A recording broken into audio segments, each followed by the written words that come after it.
ኬብሮን መንፈሳዊ ሚዲያ የቤተ ክርስቲያን ቅኝት። በዓለም ላይ ካሉ 7 ድንቆች መካከል የሰው ልጅ ጥበብ ከመለኮታዊ ረድኤት ጋር ተዋህዶ የታየበት አንድ ስፍራ አለ። መሰረቱ ጣራው ደግሞ መሰረቱ የሆነው ከዓለት የተቀረጸው ያ ተአምራዊ መንግስት ዛሬ ወደ አዲሷ ኢየሩሳሌም እንወስዳችኋለን። ታሪኩ የሚጀምረው በ12ኛው ክፍለ ዘመን በላስታ ሮሃ ተራሮች ላይ ነው። አንዲት እናት ልጇ በንቦች ተከቦ ስታየው በድንቅ ስሜት ላሊበላ አለችው። ትርጉሙም ንቦች ንግስናውን አወቁበት ማለት ነው። ላሊበላ የንጉስ ዘር በመሆኑ በወቅቱ ነግሶ የነበረው ወንድሙ ንጉስ አርቤ መንግስቴን ይቀማኛል በሚል ስጋት ብዙ መከራ ደረሰበት። በወንድሙ ትእዛዝ መርዝ እንዲጠጣ ተደረገ። በዚህ ጊዜ ነው ነፍሱ ወደ ሰማይ ተነጥቃ 11 አብያተ ክርስቲያናትን በራእይ እንዳየና እነዚህን በምድር ላይ ሥራ የሚል መለኮታዊ ትእዛዝ እንደተቀበለ የሚነገረው። ለተወሰነ ጊዜ ወደ እስራኤል ተሰዶ እንደነበርና በዚያም ቅዱሳን ቦታዎችን እንደተሳለመ የታሪክ ድርሳናት ያመለክታሉ። ንጉስ ሐርቤ በኋላ ላይ ንስሐ በመግባትና የእግዚአብሔር ፍቃድ መሆኑን በመረዳት መንግስቱን ለወንድሙ ላሊበላ አስረከበ። ላሊበላ ከነገሰ በኋላ ስሙ ገብረ ማርያም ተባለ። የላሊበላ መንግስት የፖለቲካ ሳይሆን የሃይማኖትና የጥበብ መንግስት ነበር። ንግስናውን እንደያዘ በራእይ ያያቸውን አብያተ ክርስቲያናት ማነጽ ጀመረ።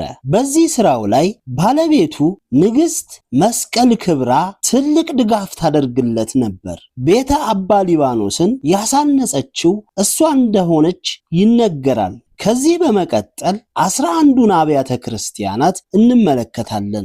ቤተ መድኃኔዓለም በዓለም ትልቁ ወጥ ሕንፃ ነው። በውጪ በኩል 34 ምሰሶዎች አሉት። ጣራው ላይ የዝናብ ውሃ ማፍሰሻ መስመሮች ተቀርጸውለታል። ቤተ ማርያም በላሊበላ የመጀመሪያውና እጅግ የተዋበች ናት። ውስጧ በወርቅ ቅብ በቅርጻ ቅርጽና በስዕሎች የተሞላ ነው።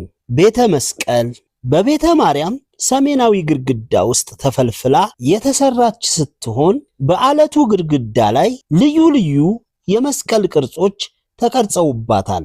ቤተ ደናግል ከቤተ ማርያም በስተደቡብ የምትገኝ ሲሆን በዲዮቅልጥያኖስ ዘመን ለተሰዉ 36 ደናግላን መታሰቢያ የተሰራች ናት። ቤተ ሚካኤል ደብረ ሲና ከቤተ ጎለጎታ ጋር የተያያዘች ስትሆን ትላልቅ ምሰሶች፣ ውብ ቅስቶች አሏት። ቤተ ጎሎጎታ የንጉስ ላሊበላ መቃብር የሚገኝበት ሲሆን ግድግዳው ላይ በሰው ቁመት ልክ የተጠረቡ 7 የቅዱሳን ምስሎች ይገኛሉ። ቤተ አማኑኤል የስነ ህንፃ ጥበብ ማሳያ ናት። ግድግዳዋ በወጣና በገባ አሰራር የተዋበ ሲሆን ከአክሱም ሐውልቶች ጋር ተመሳሳይነት አላቸው።